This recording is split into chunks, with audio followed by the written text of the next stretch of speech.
Considered to be the fourth greatest president America has ever had, I introduce to you the 32nd President of America, Franklin Delano Roosevelt.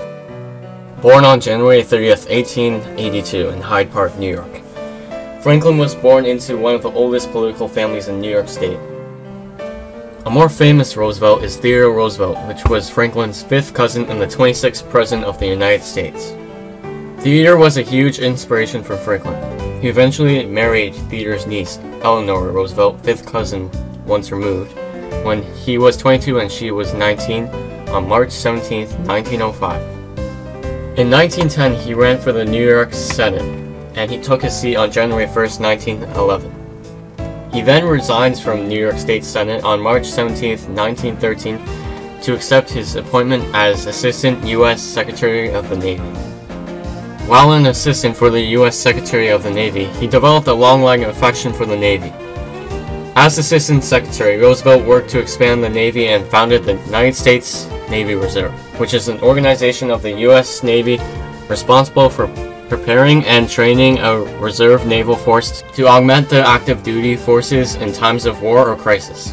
He desired to join the Navy, but the armistice took place before he could. On July 20th, Roosevelt resigned as Assistant Secretary of the Navy to run for Vice President of America.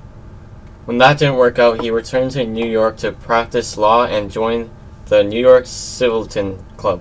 In August 1921, while vacationing in Campbell Island, New Brunswick, Canada, his doctors diagnosed him with polio. For the rest of Roosevelt's life, he refused to accept that he was fully paralyzed in his legs. He then founded a hydrotherapy center for the treatment of polio patients, which is now called the Roosevelt Warm Springs Institute for Rehabilitation. In 1922, he helped Alfred E. Smith win the election for governor of New York, and in 1924, even when his cousin, Theodore Roosevelt Jr., running against Alfred, Franklin still supported Alfred. Roosevelt was then nominated by the Democrats for the governor of New York for the 1928 elections. Roosevelt was elected in the 1928 election, making it his second term as governor of New York. In 1932, Roosevelt won the presidential election. Here's a clip from his inauguration day.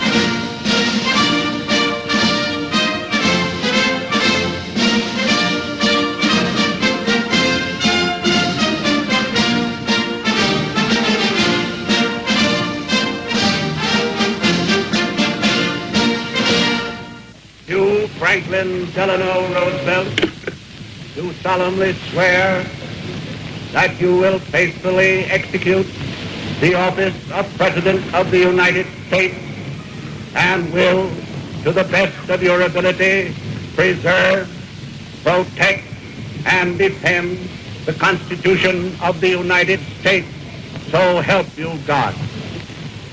I, Franklin Delano Roosevelt, do solemnly swear that I will faithfully execute the office of President of the United States and will, to the best of my ability, preserve, protect, and defend the Constitution of the United States. So help me God. That the only thing we have to fear is fear itself. Nameless, unreasoning, unjustified terror, which paralyzes needed effort to convert retreat into advance. In every dark hour of our national life, a leadership of frankness and of vigor has met with that understanding and support of the people themselves, which is essential to victory. As you can see, his inauguration day was on March 4th, 1933. At this time, America was in the worst of the Great Depression. In his speech, he talked about how he would help America through the Great Depression. He then passed many bills to try and help the economy, and Congress accepted most of them. In 1941, the economy began to grow due to the bills he passed and the war. The war made factories produce bomb shells and other military equipment, and this gave people jobs back in factories. In 1936, Roosevelt won the re-election. In 1937, Congress passed a Neutrality Act in fear of Hitler's power. In 1940, Roosevelt then again won the re-election. December 7th, 1941, the Japanese attacked Pearl Harbor on the Hawaiian Islands. This then forced America into war with Japan and then Germany.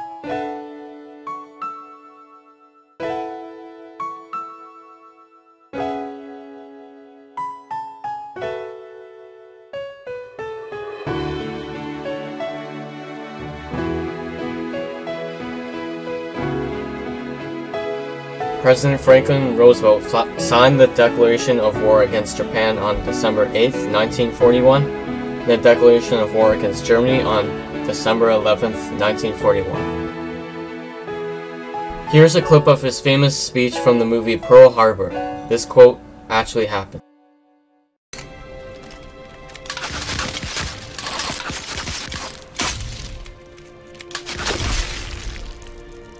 Yesterday, December 7th, 1941, a date which will live in infamy, the United States of America was suddenly and deliberately attacked by naval and air forces of the Empire of Japan. It is obvious that planning the attack began many weeks ago. During the intervening time, the Japanese government has deliberately sought to deceive the United States by false statements and expressions of hope for continued peace. The attack yesterday on the Hawaiian Islands has caused severe damage to American military forces. I regret to tell you that over 3,000 American lives have been lost. No matter how long it may take us to overcome this premeditated invasion, the American people in their righteous might will win through to absolute victory. Because of this unprovoked, dastardly attack by Japan, I ask that the Congress declare a state of war.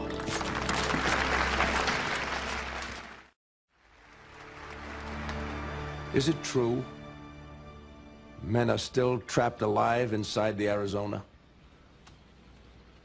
We can hear tapping from inside the hull. We're doing everything we can to get to them, but they're 40 feet below water.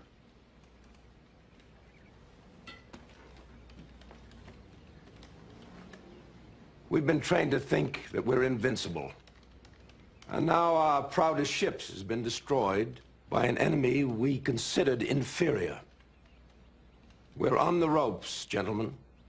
That's exactly why we have to strike back now. We're preparing an attack against the Marshall and Gilbert Islands, sir, to keep I'm talking about hitting the heart of Japan, the way they have hit us. Mr. President, Pearl Harbor caught us unawares because we didn't face facts. This isn't a time for ignoring them again. The Army Air Corps has long-range bombers, but no place to launch them. Midway is too far, and Russia won't allow us to launch a raid from there. Admiral? Navy's planes are small. They carry light loads and have a short range. We'd have to get them within a few hundred miles of Japan and therefore risk our carriers. And if we lose our carriers, we'll have no shield against invasion. Does anyone in this room think that victory is possible without facing danger? We are at war. Of course there's a risk. But consider the risk, Mr. President. If the Japanese invade us right now, they would penetrate as far as Chicago before we could stop them. Gentlemen,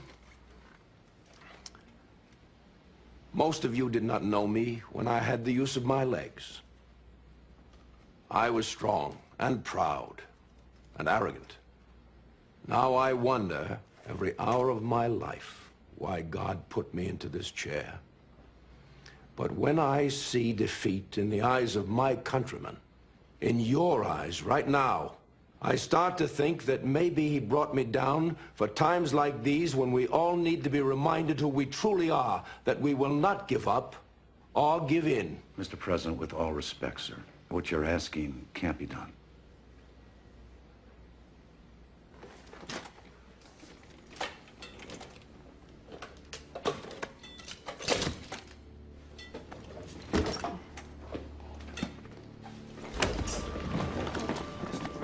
Mr. President. Get back, George. Get back.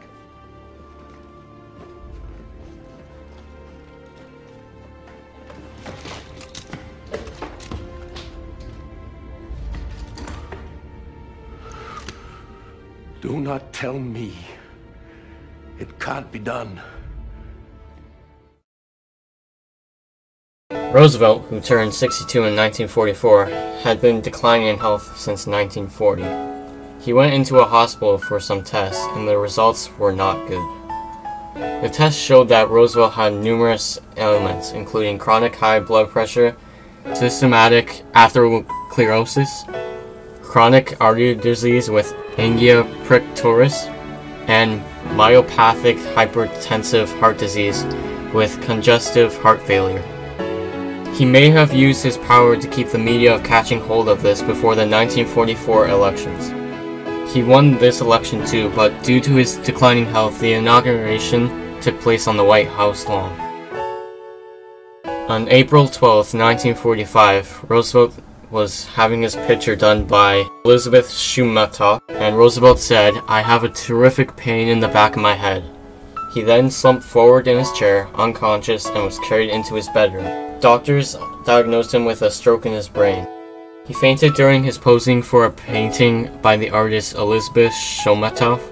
This painting is now called the Unfinished Portrait of FDR. His body is now buried in Hyde Park, New York.